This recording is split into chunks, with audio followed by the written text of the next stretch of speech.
people keep saying, right? It all goes back to your childhood. I mean, I suppose they're right because it has a lot to do with how you're growing up, right? As a human being, it's like humans are like this. You accumulate all these experiences as you grow, but you are always informed by that experiences, so you can never escape it. That's the part where I think, for example, I think a lot of times in therapy, the therapists are trying to get across this idea um, that you have to accept what happened is what happened, right? The idea that it's part of you. You cannot escape what you are, right? So you have to face the reality, the fact that something bad happened to you and you must deal with it. You must be okay with it somehow.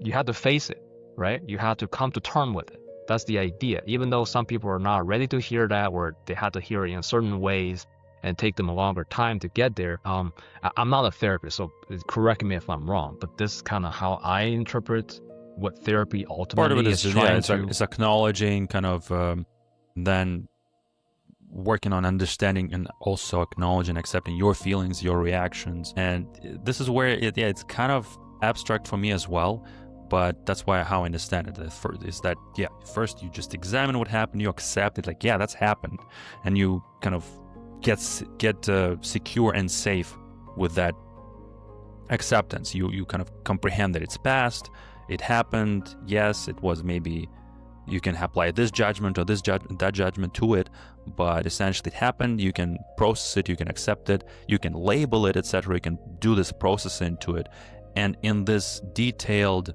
view on it, you're looking at it, you're accepting it, and then you're verbalizing your feelings. You kind of put your own story on it. I think that's how you process it. So this full vision, full view of the story, and it's feeling through it, kind of lets go of it eventually. That's how I understand therapy. Yeah, and to basically, the reason I'm talking about this is that I think for me always is this overarching idea of finding the, how do I explain this? It's like the trying to be meta at all times, almost.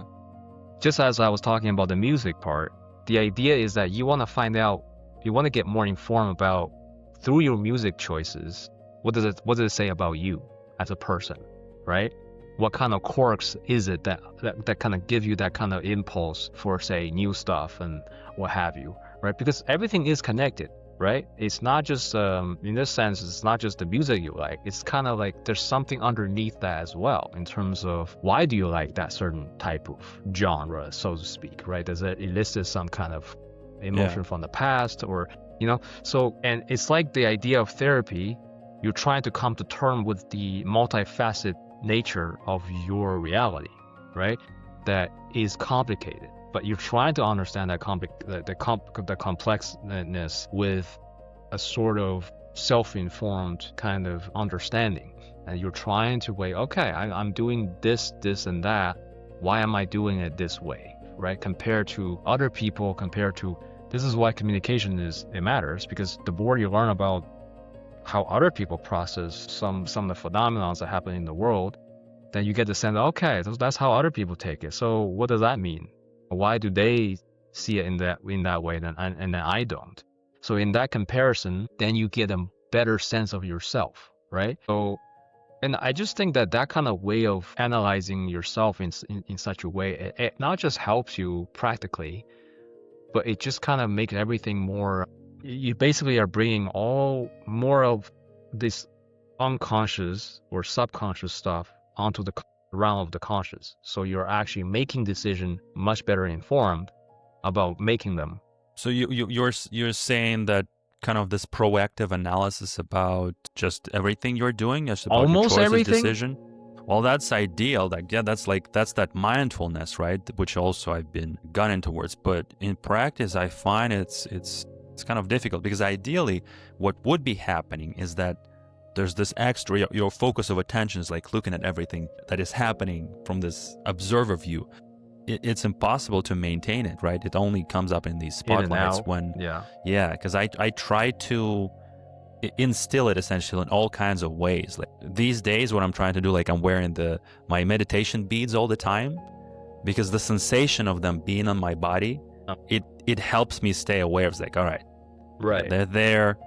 I'm breathing, and I can like return into the moment through sensations. But even that, like it doesn't work like that, right? Your body gets Get used to it. sensations. You Yeah. don't feel your clothes being on you, but they're on you. They're causing pressures and sensations. So it's that your attention is still selective like that. You can't really be in one position with your attention at all times. That's what's been tricky. Like attention feels more as liquid that's being poured into these various forms that it occupies whenever it lands on this or that. So this branch of attention to maintain this full mindfulness and meta awareness, I still don't know how. I just feel like it's like nothing is really absolute, right?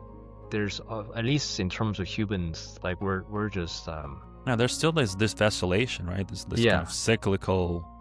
And process. I just think that by having the attempt to do so, to be intentional, that should be enough. That's good enough, because you're kind of modulating how you. Because the thing is, if you just purely go by your automatic response or go purely emotional, then you don't learn anything. Like yes, you go through the emotions, you go through the kind of how you feel about certain things, and sometimes that can be thrilling.